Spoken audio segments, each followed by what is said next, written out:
the president here at St. Joseph's Winery, and we're a family-owned and operated winery and estate vineyard. My parents started the winery back in 1983, was our first legal vintage. My brother and I planted the grapes in 1978, and we've been doing business in Clackamas County for almost 40 years.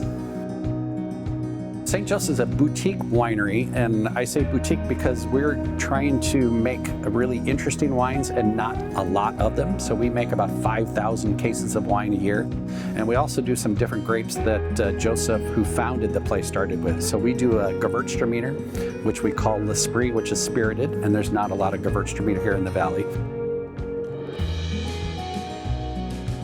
St. Joseph's is a little different than many of the other wineries because we're crazy enough to grow all of our own fruit and make all of our own fruit. And typically a small winery might do part of it or half of it, but we are soup to nuts. So we're going to grow all this grapefruit on the estate vineyards. We've got about 40 acres spread over 5 vineyards. We have our own crew. Each plant is touched 8 different times at least by hand during the season. We're going to harvest it by hand, and then we're going to do all the production here on site, as well as we're also going to age the wines here on site and bottle them on site. We have a state-of-the-art machine, and we're able to bottle when we want, how we want to do it. And so we bottle once or twice a month. And we're also able to do sparkling wines named after Lily, the matriarch of the family.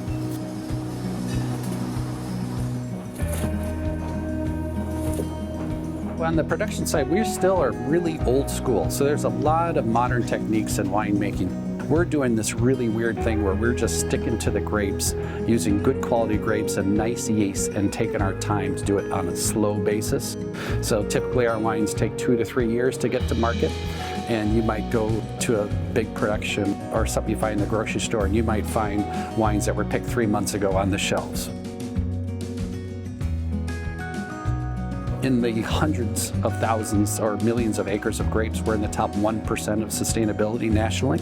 And we have goats and llamas doing some of our landscaping outside. And just this past fall, the rest of the farm has been certified organic as well. Clackamas County, this beautiful part of Oregon, has some fantastic soils, not just for other things that are grown around here, but for wine in particular. We've got this great marine layer that has developed great chemistry for the grapes. And then we have a little bit of a microclimate. So one of our vineyards is hotter than the others. So that creates a little bit of character and differentiation between the vineyards. And we're able to blend those together and create some wines that are pretty unique. We love the climate here in Clackamas County. The cool nights that we have are really good for our grapes, the grapes that grow well here. It's just easier to grow grapes in a climate where they love it instead of forcing the issue with something else. That's why we don't grow Cabernet and Merlot, but we primarily grow the grapes that grow fantastically well here. We are making a product that we want people to come to us and enjoy. And we've won a bunch of awards, and we just won a best of class. But truly, having a wine that your friends and family can enjoy at the table, and you know that you grew it and you made it, is pretty spectacular.